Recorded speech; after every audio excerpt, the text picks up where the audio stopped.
क्या आप जानते हैं कि दुनिया की पहली मिसाइल टीपू सुल्तान ने बनाई थी?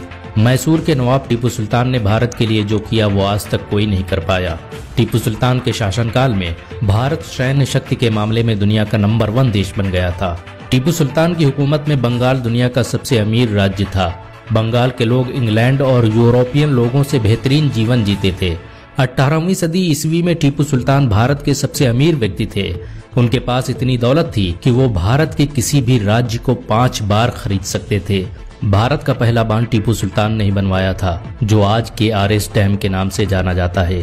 टीपू सुल्तान के दौर में भारत रेशम पैदा करने वाला दुनिया का सबसे बड़ा देश था। उनकी हुकूमत में बनाए गए कपड़े फ्रांस, रूस, जापान और इंग्लैंड में बेचे जाते थे। आपको ये जानकर हैरानी होगी कि टीपू सुल्तान ने ही दुनिया की सबसे शक्तिशाली जल सेना का गठन किया। उनकी सेना में 72 तोपों वाले 20 बड़े युद्धपोत और 62 तोपों वाले 20 छोटे युद्धपोत शामिल थे। इतिहासकारों के मुताबिक यही भारत की सबसे पहली जल सेना थी। तुर्की जैसा देश भी टीपू सुल्तान को बहुत अहमियत देता था। अंग्रेजों से लड़ने के लिए टीपू सुल्तान को जब सैनिकों की जरूरत महसूस हुई तो तुर्की ने उसकी बहुत मदद की। यहाँ तक कि उसने अपने एक्सपर्ट भेजे जो भारत आकर टीपू सुल्तान की सेनाओं को प्रशिक्षण देते थे। तुर्की के खलीफा सुल्तान हामिद प्रथम ने जब मक्का और मदीना में निर्माण कार्य शुरू किया तो टीपू सुल्तान ने भी भारत से पैसे भेजे। अंग्रेजों का मुकाबला करने के लिए टीपू सुल्तान ने न सिर्फ रॉकेट टेक्नोलॉजी का आविष्कार किया बल्कि जंग करने के नए तरीके भी खोजे। उन्होंने फतहुल मुजाहिदीन के नाम से एक किताब लिखवाई जिसमें युद्ध करने के तरीकों के बारे में बताया गया था। ये किताब युद्ध नीति पर लिखी जाने वाली भारत की पहली किताब थी।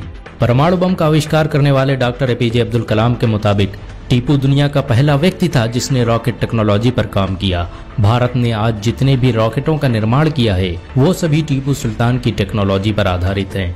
टीपू सुल्तान दुनिया का पहला मिसाइल मैन था। उसके बनाए गए रॉकेटों को देखकर ही अंग्रेजों ने रॉकेट बनाना सीखा। टीपू सुल्तान की सुबह कुरान की तिलावत से होती और रात तहज्जुद की नमाज के साथ, यहाँ तक कि उन्होंने पूरी जिंदगी में किसी शाही फरमान को बगैर बिस्मिल्लाह के नहीं पढ़ा।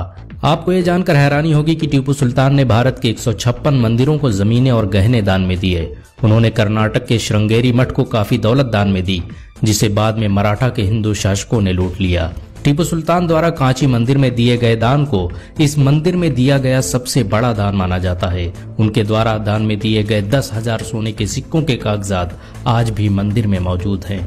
टीपू सुल्तान भारत का पहला शासक था जिसने अंग्रेजों के खिलाफ खुलेआम जंग का ऐलान किया। अंग्रेज टीपू सुल्तान को अपना सबसे बड़ा दुश्मन मानते थे। जब टीपू सुल्तान जंग लड़ते हुए शहीद हो गए तो अंग्रेज जनरल ने उनकी लाश पर खड़े होकर कहा कि आज से हिंदुस्तान हमारा है।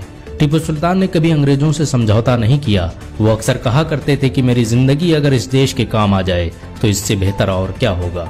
टीपू सुल्तान भारत की हिफाजत के लिए शहीद होने वाले पहले शासक थे। मरते वक्त उनकी जुबान से कुरान की आयतें जारी थी। भारत में आज भी हजारों टीपू सुल्तान हैं जो इस देश के लिए अपनी जान भी दे सकते हैं। अगर एक मुसलमान होने के नाते आपको गर्व महसूस हुआ हो तो इस वीडियो को लाइक और शेयर जरूर करें।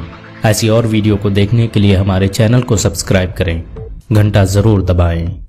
अगर आप यह वीडियो फेसबुक पर देख रहे हैं तो हमारे पेज इंडियन मुस्लिम को जरूर लाइक करें।